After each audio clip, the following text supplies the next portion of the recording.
Aksi mematikan aplikasi driver online oleh 1.000 driver dilakukan di DPRD Sumsel pada Selasa 20 Mei 2025.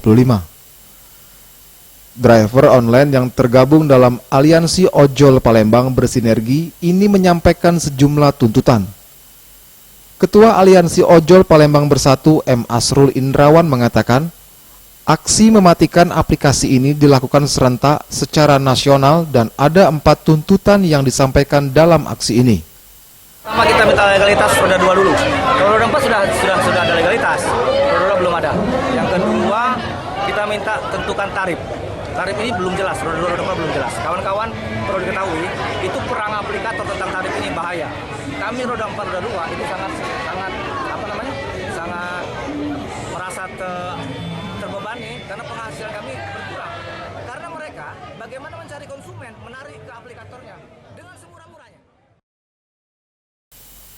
Aksi yang dilakukan untuk memperjuangkan hak perang tarif antar aplikator membuat pendapatan mereka menurun. Bahkan disebutnya merugi karena pendapatan mereka harus dipakai untuk membeli BBM, makan, dan kebutuhan lainnya. Dari Aliansi Ojol Palembang Bersinergi, rilis akan saya sampaikan, saya akan teruskan kepada pimpinan DPRD Provinsi Sumatera Selatan dan akan disampaikan ke DPR RI.